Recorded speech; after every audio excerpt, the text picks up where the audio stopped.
Mr. P.V. Ramesh, Chairman and Managing Director of Rural Electric Corporation, that is REC. Mr. Ramesh, good morning and thank you for joining us. Your stock has gone up and I guess markets are secretly excited about the fact that you've indicated that power financing will not be your only business and you are looking at diversifying beyond that. Is that true, and if yes, what is the strategy in place?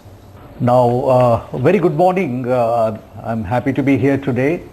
Let me try to explain what the situation of REC is. REC is a public financial company. Our majority stakeholder is the government, and the government, we are at the center of the power sector. As you know, and as everyone knows, these are transformational times for the power sector. A lot has happened in the last 2 years on the power sector front. There's been a clear strategy of providing affordable, accessible power for all citizens of this country by 2022. There's a action plan in place. There's a strong visionary leadership at the ministerial level and the Honorable Prime Minister at the state level. There's a strong commitment. 2 major programs have been launched. The Deen Dayal Upadhyay Gram Jyoti Yojana, which seeks to extend power to every single village, where Honorable Prime Minister has committed to electrify all 18,452 villages within before 1st of May 2018. There's also an electrification program on for expanding electricity to the households, every single household in this country, and this is coupled with a major transformation in the form of the Ujjwal Discom Assurance Yojana, which looks at a whole slew of reforms on the delivery front at the distribution level. There is a target of 175,000 megawatts of renewable energy to be added in the next 5 years, and the traditionals to be modernized, particularly the old polluting thermal stations. There's a major emphasis on energy saving today. By energy saving devices are widely being extended. The separate corporation has been set up. The major investment is being made in modernizing the transmission grid, the interstate, as well as intrastate by several state governments. Distribution systems are being, a major investment is being made as an integral part of Deen Dayal Upadhyay Gram Jyoti Yojana and Ujjwal Discom Assurance Yojana to modernize and upgrade the distribution network, both in terms of technology, feeder separation, feeder monitoring, smart metering. So these are extraordinary times, and several policy initiatives have been made by the government for streamlining fuel supply to power plants. A lot of emphasis on efficiency parameters.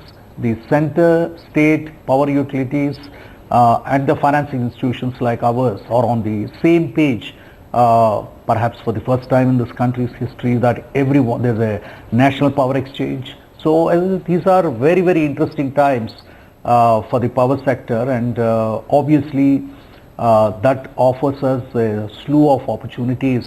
And let me also explain the REC, which is a 48-year-old institution which originally started as a rural electrification enterprise, is today provides value-added services across the power sector spectrum.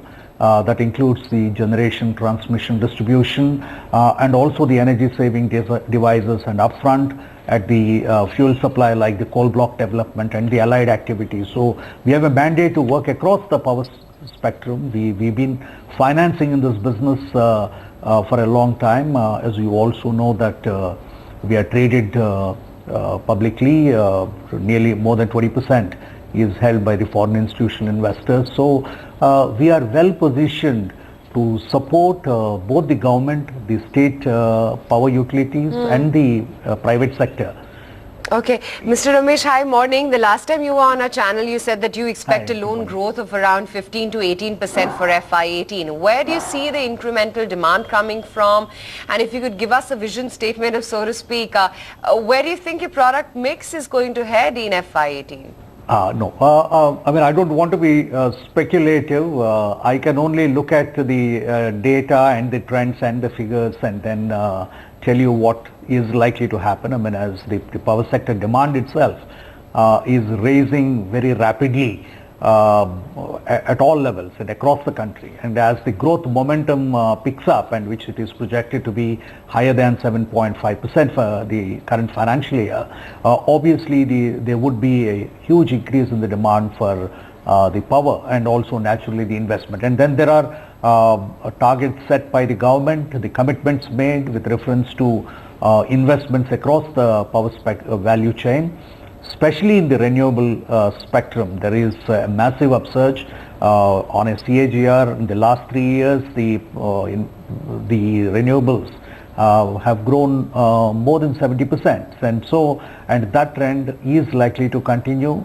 And then the distribution network, there is a big effort to reach out to all the villages, all the households. So this itself would increase the demand by another 25,000 megawatt at the consumer level. And all this coupled with the efforts to reduce the cost of price and improve the efficiency, the operational efficiency of the DISCOMs, and reduce the gap between the cost of supply and the revenue recovery. I think all this put together obviously increase the demand for the capital investment across the value chain in the power sector. So we see an opportunity there, and we are already have a very close equation with all the state governments, power utilities, and a number of major players in the private sector, in the power sector. We see we should demonstrate a robust growth, as our shareholders have reposed their faith in us. The government has a strong trust in us, so we will keep that trust. You know, I have a simple question. There is currently excess supply in the Indian power sector. The financial structure of state DISCOMs is not great. Uday scheme is half implemented. So there are troubles in the power sector, and there are troubles which will not get sorted out in a hurry. At least for next 12-18 months, I don't think anything meaningful will happen. So that could be a restricting point for REC. No, I think that's a cynical assessment. I'm sorry to say that, because why I'm saying that is the following. Uday, virtually every state has come on board. Today, 27 states have signed Uday, committed themselves to performance, operational efficiency improvement, and all the parameters of Uday. And 2.72 lakh crores of debt of the DISCOMs has been redeemed. It's a huge reduction. There's already, you see the early green shoots in the form of reduction in the AT&C losses. I mean, what were on the 1st of April 2016 about 23.6% has now come down to 22.8%. I mean, it's marginal reduction, nevertheless a significant reduction. But several states have demonstrated a very strong commitment, and several states today are below 10% in terms of losses. The cost of power has come down almost by 10 paisa per unit. There's a national exchange where you can buy power. There are several states which have reduced their cost of power.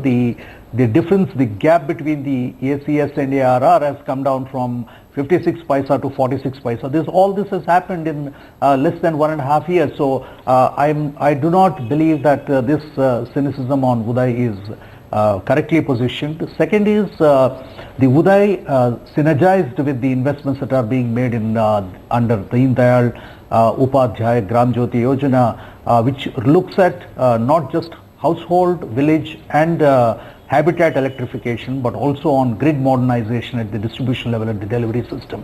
Separation of the feeders, automated meters, feeder monitoring, the transformation upgradation. So these are all areas where big capex investments are being catalyzed, which would require much higher investments as well, and that's where perhaps we see a big growth possibility.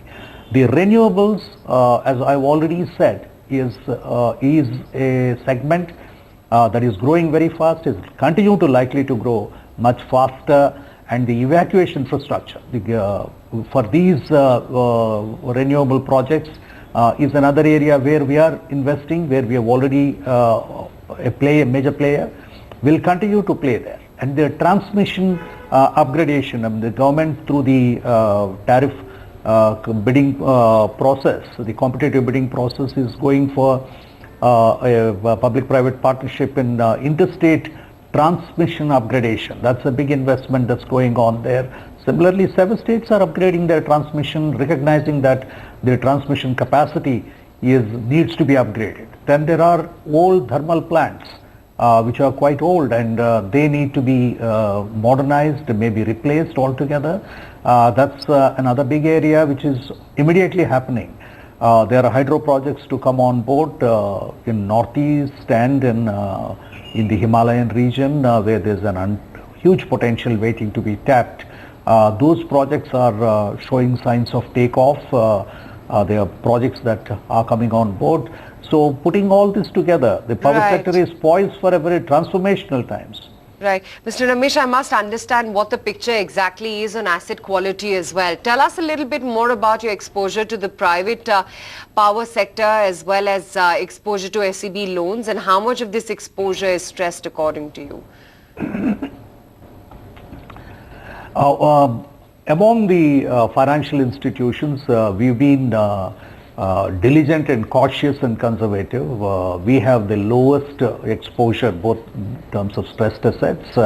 As we said earlier, our NPAs are less than 2%. It's around net are about 1.6%. We have put in place a strategy to address each of these areas. We are working with our partners. We are not the sole lenders in any of these projects. There are others, there are partners, there are other lenders. So we are working with the lender consortium in each of these cases, and also those which are likely to be, which are showing signs of early signs of stress. We are monitoring them closely. We have put in place a program monitoring mechanism to see how the projects we have financed are progressing. And then we will ensure that we have an action plan to see that none of them lapse into anywhere closer to what would be called a non-performing asset. So we are pretty much on track. We are confident that we will keep the momentum as far as the non-performing or stressed asset management is concerned. We have about 16% of the exposure to the private sector. So we are predominantly working with the state sector, the government sector.